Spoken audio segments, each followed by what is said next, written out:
SouFLoTV. And my TV that man. But is where the granny back foot a go on in ya. Kiss me granny neck back. Oi! Hi, hello. It's not yours. Put it down. If you never work for it, put it that if you teach the people them things. SouFLo. Come look on this. This right here, my people. This is what you call a gross miscarriage of justice. This is what you call an atrocity. Listen, the woman, the 51-year-old Andrea Lowe Garwood, who was sitting in church, hands raised in the air, eyes closed, deep in prayer, and got shot to death right there in the church by a hitman who came into the church and sat behind her. Guess what? The person who was thought to be the mastermind behind her killing has walked free. Bust off the case. Beat the case. They have no case. Him gone a road. Let's talk about how this happened. And welcome back to SouFLoTV again. And go ahead and hit that subscribe button and click the bell next to the subscribe button so you are notified every time a new video goes up on SouFLoTV. Alright, let's get into the details. Boy, when you pull up a chair, yeah, man, fix a drink, build up a spliff. I don't know what you do, whatever your vice is, but come listen to that one, yeah. Alright, so here we now sit following this case, and to see that the murderer, the gunman, the trigger man who actually pulled the trigger to kill the person has been found guilty. The driver, the person who drove him to the scene, the person who made sure he had a smooth getaway from the scene, that person has been found guilty. But that person decided to become what we call a snitch, to work with the state, so him can get some lesser time in prison. Now, in exchange for that small sentence that the getaway driver got, we will talk about that in a minute, how many years he got and all that, and what he said and all that. But walk with me, I want you to understand the story. That getaway driver implicated when he told his story, because remember, you know, you're doing a deal with the state. So the state is going to come to you and say, listen, we have all the evidence, you know. We have all the evidence. So you might as well go ahead and tell us the story straight. If you tell us the story straight to help us to get a smooth, straight conviction, don't waste the state's time, then we will lessen your time behind bars. But if you don't, then you will be implicated as a part of the murder, accessory to the murder before and after the fact, and all that carry a significant amount of time, almost as if you committed the murder yourself. So this brother now, who is the driver, decides to tell the whole tale. And in it, don't forget this, very important part. In his story, he told them, he gave them the motive for the murder. He told them who he drove to go commit the murder. And he told them how them escape. And he told them who set it up. Right? Because before this, they had no dealings with 51-year-old Andrea Lowe Garwood. Alright, so as the years roll by and this case goes to court now, here we are. The first article that was printed by the Jamaica Observer said, there is uncertainty over whether the murder trial stemming from the church pew slaying of banker, which is Andrea Lowe Garwood, will be able to proceed on Thursday as the Crown waits to hear whether the convicted man will testify for the prosecution. Up to Wednesday afternoon, the prosecution was still waiting for word on whether Dwight Prince Bingham will take the stand. When we commenced the trial, Mr. Bingham pleaded guilty. He had been speaking to, I want you to understand who Mr. Bingham is, right? Mr. Bingham is the one who is the killer. He's the trigger man. And as we go by with the story, you will see everything comes clear. When we commenced the trial, Mr. Bingham pleaded guilty. We had been speaking to counsel who appeared for Bingham before the arraignment. Since the guilty plea, we have continued to do so because we remain hopeful. This is the state, hoping that the killer, the trigger man, gets on the stand and say to them in court, it was her stepson right there who paid me certain amount of money to kill his stepmother. And he paid me that to kill his stepmother because him say his father just dead and the woman wicked and she took everything and not giving his children outside of their marriage anything. They were hoping. And we wanted to get to a place. And quite frankly, we are not at that place right now, is what the prosecution said. This is leading up. I made a request to Bingham's counsel, and counsel has indicated that he will get back to me Wednesday afternoon, a Friday now.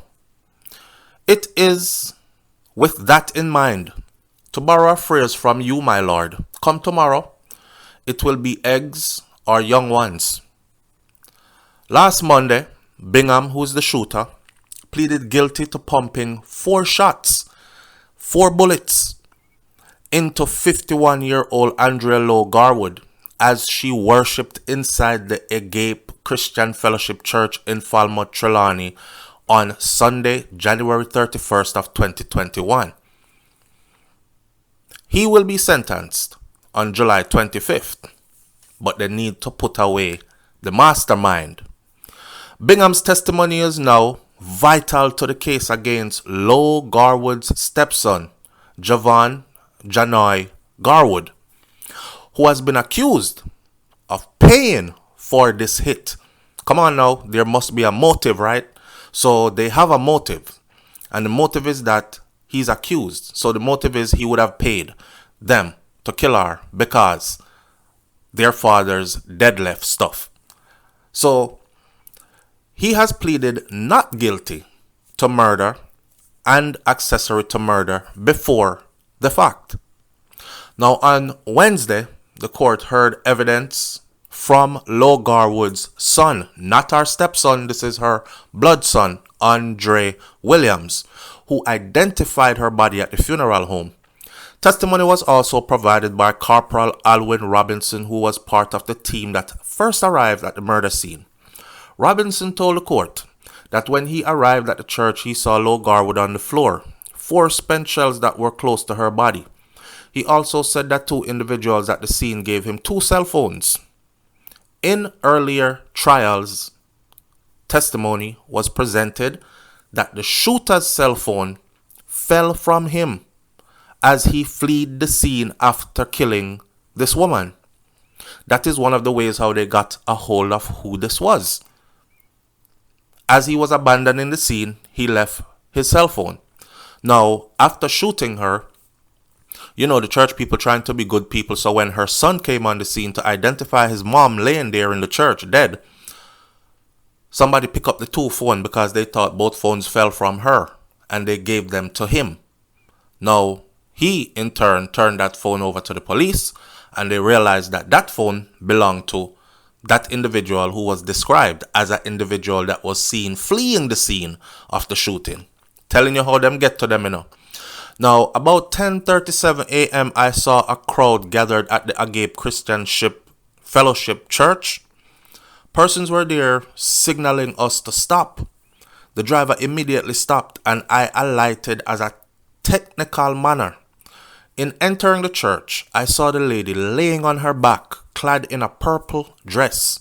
This is what Robinson told the court under oath. Also on Wednesday, 23-year-old Leon Hines continued with his second day of testimony. In March of 2021, he admitted that he was the getaway driver. This is the getaway driver, I know, the getaway driver who they scored the biggest deal with. Pay attention. He admitted in court to being the getaway driver of the shooting that sent churchgoers scurrying and running all over the place. Gunshot a bus. People have to take with themselves. People are screaming. You can imagine how frantic this scene must have been, because church people are hearing gunshots bust inside of them church and realizing that somebody is being murdered in their church as they are worshiping. He was sentenced to 6 years in prison. Just 6. That's it. You drive a man to the murder scene. You wait for him to go up there and commit the murder. You drive him away from the murder scene, being his escape and his conduit to get there. And you end up with only 6 years. Me tell you, says only Vibes Cartel them have strength for in that justice system there. Anyway, this, after he turned crown witness, he agreed to provide evidence against both her stepson, Janoy, who is said to be the mastermind, because nobody wouldn't want to hurt her until Janoy introduced the idea that I will pay you to kill her for me, because she had take all our women daddy dead left and we're not getting any of it, right? And she won't live to enjoy it either. All right. This getaway driver now turns state witness and says he's going to testify against the other two, the trigger man and the brains behind the whole movement. Garwood, who is being represented by attorney at law Kadeen Coleman and Lorenzo Eccleston, is to return to court on Thursday for the continuation of his trial, and the matter is being presented or presided over by Chief Justice Brian Sykes. There is a 7-member jury there. 7. I usually hear about jury being 12, but them have 7. I don't know how that work out. But walk with that story here, because the story gets even more twisted. Remember, I know, the son, the stepson, Janoy, he went to court and he beat the case. I know you're saying how. The next headline now that comes up says Javon Garwood, who was charged with the murder of his stepmother, Andrea Lowe Garwood, as she worshipped in church, has been found not guilty. Yeah, N-O-T, not guilty. Remember, the state already did a deal with the getaway driver. The getaway driver already confessed to the state how everything came about and implicated Garwood. And in exchange for his testimony, he got 6 years. Next thing we know, headline says he beats the case. So one gets 6 years, and who the one tell on that got 6 years end up beating the whole case. This after the Crown told the court no further evidence would be presented against Garwood. Chief Justice Brian Sykes then directed the juror to deliver a verdict of not guilty. Me not understand that part. I thought it was up to a jury to deliver whatever verdict they came up with, not for a judge to direct the jurors to deliver a verdict of guilty. It's done differently in the US. The Crown's case collapsed after convicted triggerman Dwight Prince Bingham did not take the stand.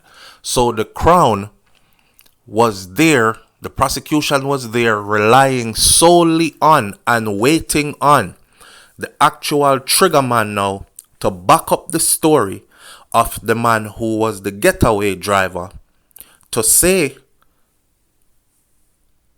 he was the one that paid us to do it, and that is the motive, and that is why we did it. But the triggerman decides, say, me no know snitch. People pay me for do a thing, me do the thing, so me no know nothing after that. Me go do a work, me shoot up the woman in the church. They catch me. That's it. Give me my time. I am guilty. Me not call nobody else's name. Now I know a lot of people are saying, yo, the dog real, you know. Him real to the bone, you know. Sister, the man no snitch. The man never call out the man where pay him for go do the job, you know. Him take it all on him chin right there, so. like a true soldier, like a G. Oh, wow. So based on that, the case couldn't go any further, and the stepson gets to walk. Yes. Trelawney, Jamaica. The accused triggerman who pumped 4 shots into Andrea Lowe Garwood as she prayed in church allegedly boasted in a WhatsApp message of being offered $170,000 to carry out the hit. These are some of the details that came out in court. Remember, you have the taxi driver, or not taxi driver, but the getaway driver, who is admitted that he was the getaway driver, and he struck a deal with the state to get a 6-year prison sentence in exchange for telling them everything exactly how the story went, right? According to him,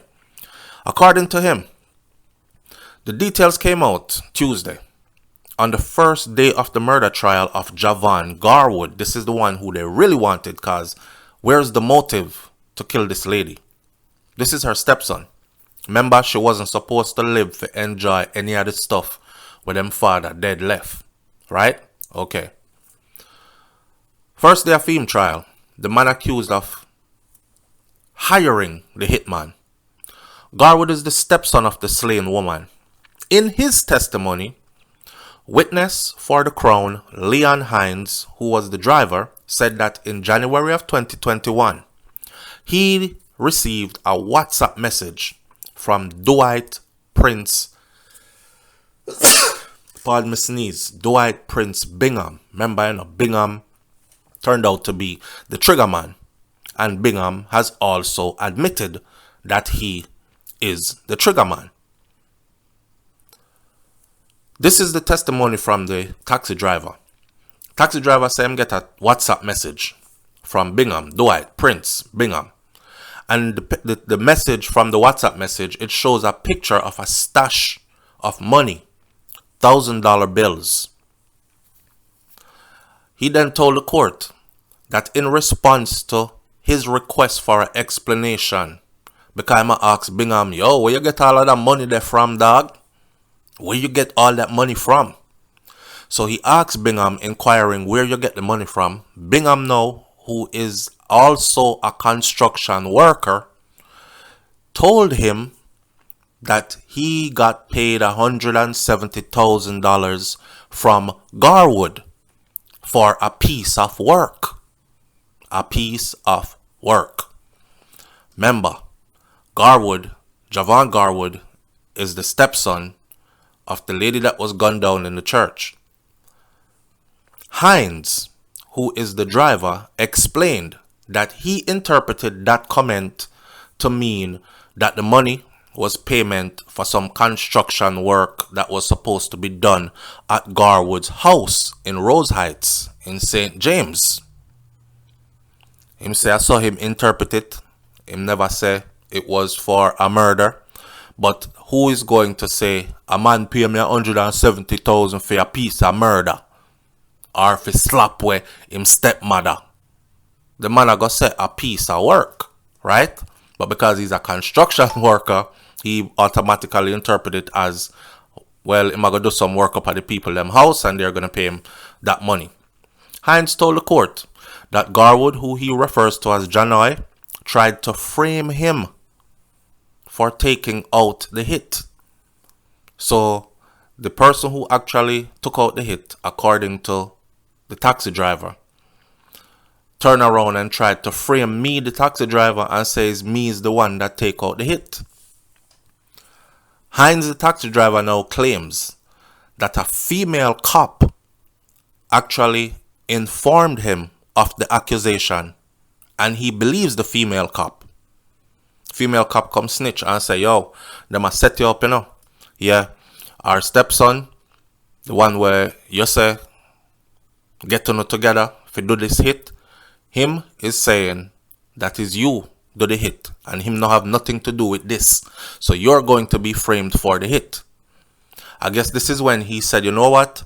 It's only wise for me to work with the state, tell them everything that happened, and get myself up out of this, or get myself a deal and his deal turned out to be 6 years only behind bars.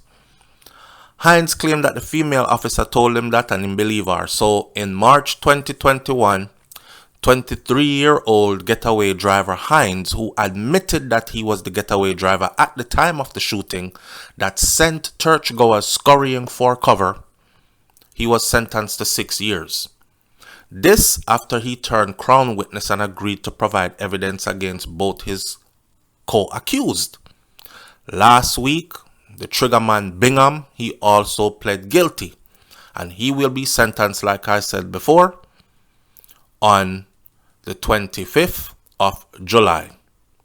Boy. So here's the thing. Because this not really add up, right? Chief Justice Sykes and the DPP, Department of Public Prosecution, they failed miserably in this case. Miserably. You see, the only thing that threw this case off is because Hines, who is the taxi driver, Hines said he interpreted that payment as some work where the construction worker was supposed to go do up at the house for the stepson at their house in Rose Heights. If he had said it was the $170,000 to carry out the murder, that would have been a different story. But you know how that go already, right? Okay, so now I believe that this woman's son is going to be in danger, for sure. I believe that the person who did the driving is also going to be in danger from now on, because he's going to be seen as a snitch, because him turned state evidence, and after turning state evidence, he actually tried to tell on the person who got away. And it was his testimony, if told right, could have put him behind bars. So them are going to look upon him like a snitch. He only has 6 years in prison. 6 years, I got run off quickly. When him 6 years done, him have to come back a road. When him come back a road, vengeance is going to be waiting for him out there. Right? Right. Because you can't try frame me for a murder what you do and you get me involved in. You beat the case, me go to prison, and then me come out and we are friends again. It's not going to happen. I think the state failed miserably in this one. Yeah, because what other motive would there have been? You see what I say? Okay, now, Andre Williams has been left stunned after a combination of the triggerman's refusal to testify and weak digital evidence led to the crumbling of the case against the man that is accused of putting out a hit on his mother, Andrea Lowe Garwood, as she worshipped in church. Before I go into this, let me say this. Andrea Williams' life is in danger too. Because if them kill him mother for the things that her husband left behind after he died, because they wasn't getting any of it, then this is our son. This is her child.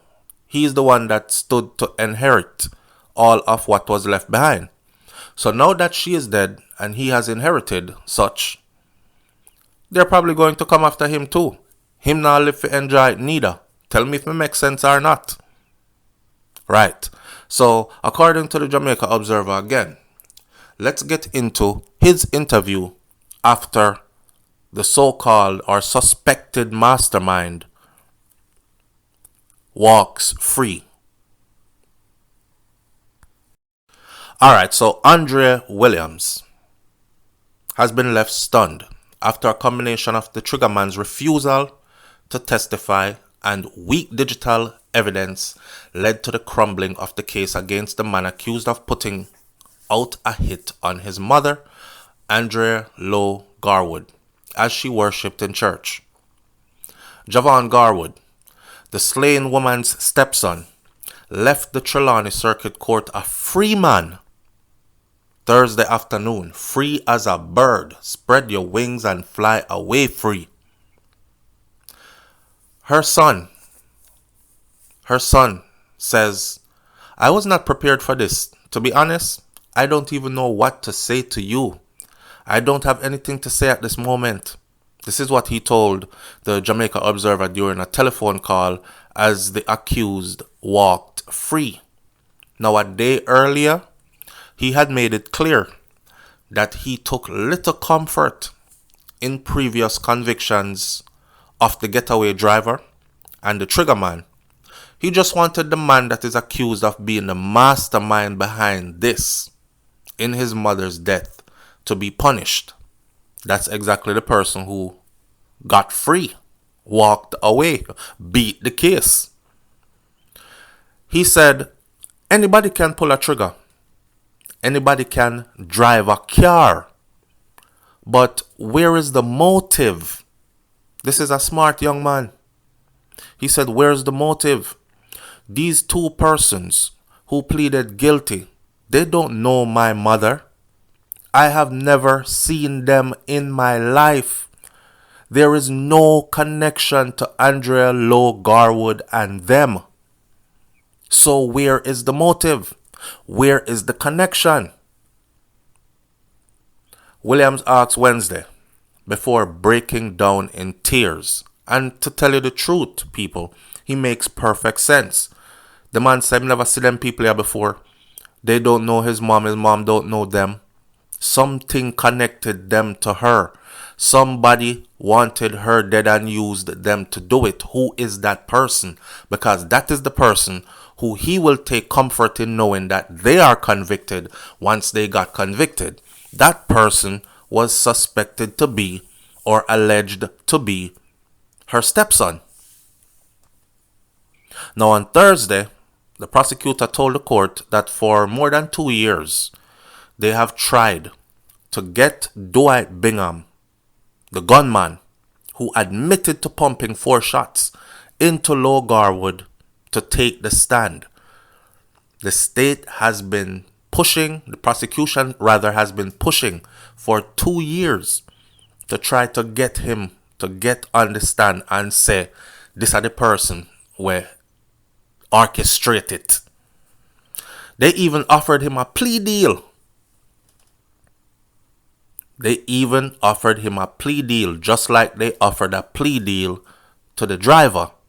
And the driver took it and got only 6 years. I can't imagine anything but they made that 6 years look so sweet that him, the trigger man, when they offered him his plea deal to get to the mastermind, he's probably saying, boy, me can either do 25 to 50 for murder, or me can do 6 to 8 years and come out real quick. If me just tell them, say, a him do it, or a him tell if he do it. They even offered him a plea deal. Bingham pleaded guilty to murder last Monday, and he is to be sentenced July 25th. The driver of the getaway car, Leon Hines, he was sentenced to 6 years after he agreed to testify against Bingham, who is the shooter, and Garwood, who is supposed to be or allegedly the mastermind. Kadeen Coleman, who along with Lorenzo Esselston formed the legal team that was representing Garwood. Garwood had 2 attorneys. Some people can't even afford one. He had 2 attorneys. And one of them said that the prosecution simply had no proof against their client. None. There was no evidence that implicated my client in any accessory before the fact to murder or murder. So you see now how important it was for the shooter to say, yes, me do it, me shoot the woman 4 times, guilty, give me my time. But is him that set it up, why I went and did it. The Crown had to concede that point. There was nothing there, she told the reporters outside the courtroom. Now the unfortunate thing is, he has spent an excess of 2 years in custody, which he cannot get back. It's just gone. So Taratid, this man can probably even sue the state right now for having him locked up for 2 years and then taking him to court and them lose it. So he can sue them for lost wages. He can sue them for punitive damages. He can sue them for stress and all other kind of something. He can pretty much open a lawsuit trying to recover something for his 2 years that was spent locked up. And that is what his attorney says. The unfortunate thing is that he has spent 2 years, in excess of 2 years in custody, which he cannot get back. During the trial, the prosecutor had conceded that digital evidence that was to come, ostensibly from 2 cell phones, was just not enough to convict Garwood. Now, while we have phone calls, we don't have details or discussions. While we have a few text messages, they are scrambled, and I gather that this was done for private and security reasons. I was told by the experts that there were deleted messages that needed the recovery process. They were scrambled, she said. Now, I'm wondering, did they go to the phone providers and resuscitate or put back those text messages that were deleted? Because right now I'm watching the YNW Melly trial in the US, and text messages is playing a huge role in it. And even things that were deleted from these guys' phones were able to manifest themselves again, or were able to be reproduced again. So I don't know if Jamaica has that technology, or if that technology was applied to this case. Because, if parts of a conversation are typed and deleted, by the time you read what is left, it can probably make something totally different, not sense. She went on to say, we have conceded that the evidence we have is in totality does not meet the requisite standard. In other words, they don't have enough evidence to hold my client, to put him in any of this. She also detailed the strenuous but futile efforts to get Bingham on the stand, to get the trigger man on the stand. Come no man, testify and tell we say him no, and take a plea deal, cause we know it's him. The man said he's not taking no stand. And me a the killer? Give me my time. That's it. Don't want no plea deal neither. So when him go to prison, people are going to look at him and say, yo, you're a real G, me youth. Because you could have put the next boy there in there, and you do it, And everybody knows, say, you never go kill the lady for no reason, But here, don't say a word. So he's actually going to probably be in prison getting mad respect, which is a whole heap of respect, because he admitted to killing her, but he never said who hired him to do it. And he refused a plea deal, which could have him do way less years in prison. We confess here. We are hopeful. We continued doing offers through counsel as late as yesterday, Wednesday afternoon. We engaged him with offer under the plea deal. We have to accept that after more than a week, if we have not gotten there yet, we may not get there. This is the prosecution having to admit that their case is falling apart because their case was hinged now solely on the testimony of the shooter. Remember, I know the Getaway driver already told them everything, and they gave him only 6 years. So it looked like, say, even his testimony was not enough. The overtures didn't start last week. They started even when the matter was put before the parish court. When other councils were in the matter, these overtures were made. We have not gotten to the place, my lord, and I don't believe that we will be able to do so. She added, my lord, we are aware of the sensitivities associated with this case. I don't believe that we have ever seen a case, well, I certainly have not seen, where someone is executed in church at worship. Remember, the woman have her 2 hand them up, when people get in a spirit, them woman there in a church with them big hat, get in a spirit and them eyes closed and they're worshiping, hallelujah, Jesus, yes, you are worthy to be praised, Almighty God. I saw the woman did a go on in a church, you know. She was completely caught off guard. No remorse. A man couldn't even say, yo, me catch her when she done pray. Or me we catch her right outside of the church after she leave church. Man shoot her right in at the church as she was praying. I said, where was God? The God that she was worshipping with so much favor couldn't save her. And it seems like that same God she was worshipping with so much vigor couldn't even give her justice after the death. Anyway, it goes on to say, so we are mindful of that, my Lord. That is why even after Mr. Bingham pleaded guilty last week to the shooting, that he's the gunman, we continued. This is what the prosecution said to the judge. We continued to try to get him to get on the stand, to tell the whole story, to corroborate the story of the driver. Chief Justice Brian Sykes, in directing the foreman of the 7-panel jury to return not guilty verdict to the murder and conspiracy to murder charges against Garwood that Garwood was facing, carefully explained the reason for his instructions. Hear me out. I have never seen where a judge or instructs the jury to formulate a not guilty verdict or a guilty verdict. How court is done, as I have always seen, maybe because I left Jamaica from I was pretty young and me watch court in the US. But how it is done here, the jury sits in and the jury listens to everything. The judge kind of presides over everything, where he's able to say, okay, this piece of evidence is not necessary and it will not make it into the courtroom because it could end up being prejudicial. This piece of evidence right here is okay to enter into the courtroom because it's relevant to what the prosecution or the defense is trying to prove, right? That's the position of a judge.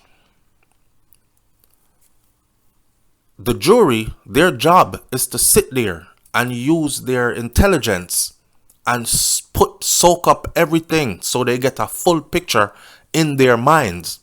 And then they will go back to a room where it is only them there. And then they will talk it out between each other. And sometimes this takes days, and sometimes this takes hours, sometimes it takes weeks. And then when they're done, they will go back to the courtroom again. Sometimes, again, this takes days. So then go back to the courtroom Monday. The judge says, has the jury come up with a verdict yet? The answer is no. Still deliberating. Okay, back to the courtroom. Continue deliberating, the judge would tell them. Tuesday, no. Okay, so it's been 2 days since the jury has been deliberating. No, nothing has come forward yet. Day 3, they go back to court. The judge says, has the jury reached a verdict? The foreman of the jury will say, yes, Your Honor, we have. The judge will ask for it to be read. And the foreman will say, we, the jury, find the defendant. Or the judge will say, on the count of murder in the first degree, what did the jury find? And the foreman will open the envelope and read and says, we, the jury, find the defendant, so-and-so name, guilty on the count of blah, blah, blah. What says the jury? The foreman will say again, we, the jury, find so-and-so guilty or innocent. It is never a judge that tells a jury what to decide, because the jury might see things different from the judge. You understand? So if you're going to depend on a judge to tell a jury what to decide, then what's the purpose of having a jury there? This should have just been a case by judge only. Just like how the Klansman One Dan Gang trial was. There was no jury. It was this same judge, Chief Justice Brian Sykes, the same judge. Anyhow, she said they tried, they tried up until last minute to try to get the shooter who confessed to being the shooter, Bingham. They tried to get him, even with a plea deal, to get him to take the stand, to seal up the case. Him said, no, I'm not taking no stand. This is the part where she says, well, we just have to be mindful that where we were trying to get to, we're probably never going to get there because he's not taking a stand. Chief Justice Brian Sykes, in directing the foreman of the 7-panel jury to return not guilty verdict to the murder and conspiracy of murder charges Garwood was facing, carefully explained the reason for his instructions. Make we go find out what the judge instructions was to the jury. He says, this is his reason. This is one of the few instances in law where the judge actually tells you now what verdict to return. But normally, when you return, the judge can't tell you how to decide one way or the other. See, again, this is me, SouFLo, now I talk. Just like I explained to you before, I have never seen where a judge tells, and I'm not a lawyer, so maybe all the law students here or the lawyers here can say, yes, SouFLo, sometimes the judge can tell the jury what to say or what to decide. But I have never seen or heard that happen before. Here is the judge statement, says this is one of the few instances in law where the judge actually tells you now what verdict to return. But normally, when you return, the judge can't tell you how to decide one way or the other. What the Crown was hoping for over the last 2 years and 7 months was that the man who did the shooting would talk. But the man who did the shooting said, boy, I don't have anything to say to anybody. So, if him say him not talking, and you waiting for him now to come 2 years and 7 months, what you going to do? This is quote unquote the judge words. And this is where I think a big mistake was made. Right there, Judge Sykes threw that case away. Right there. After the verdict was returned, the Chief Justice instructed Garwood that he was free to go if the police had no further interest in him. Garwood then bowed politely to the judge and said thank you, and was whisked outside the courtroom by a woman who appeared to be a relative. Boy, I don't know. People, I'm going to say this again. I don't know. One of these comments says, Erica McFarlane says, oh, what a tangled web we weave. But the cell phone, will detangle for the bereaved. And guess what? The cell phone didn't work. You see? The cell phone didn't work, and we see what happened. They lost the case. Patricia said, how many has this gunman killed before? And you know, there's a story out there that he was under investigation because he might be involved in other murders as well. He does murder for hire. We don't know how true that is. We're going to look and do our research, and then we're going to come forward with more. All right? Dan says this is a damn shame. And Wisdom 40 says it is painful to remember that gruesome killing, especially in a place of worship. All emotional. End of the day, I say this. The taxi driver is going to be in danger because he's going to be labeled a snitch. And snitches get stitches or found in ditches. If you don't know that street code, you see how it rhyme? I saw it go. Snitches get stitches or found in ditches. Right. So the taxi driver, him done. Her son, who is left behind, he's going to be in danger too. Because the same deadlift that they were allegedly after, why they came up with a motive to kill this lady, that same deadlift is inherited. And it is now inherited by her son. May I go left this right, so? Jano, me not lie. That one I'm disappointed. But like I said before, right? It is the court and the court does what the court does. And I am no law professional. I'm just giving my own opinion as a citizen. See? At the end of the day, it is what it is. All me know say, them only have strength for Vibes Cartel. Yeah, me said that. Alright? I'll catch y'all on the next video, man. It's SouFLoTV. Don't forget to hit that subscribe button. Click the bell next to the subscribe button so you are notified every time a new video goes up on SouFLoTV, or after every time we do an update to any of the stories we have covered. We followed this story from 2021. It's now 2023, mid-year. And here we are with a final. And somehow, I don't think this story is over. Watch what happens next. I'm out. Peace.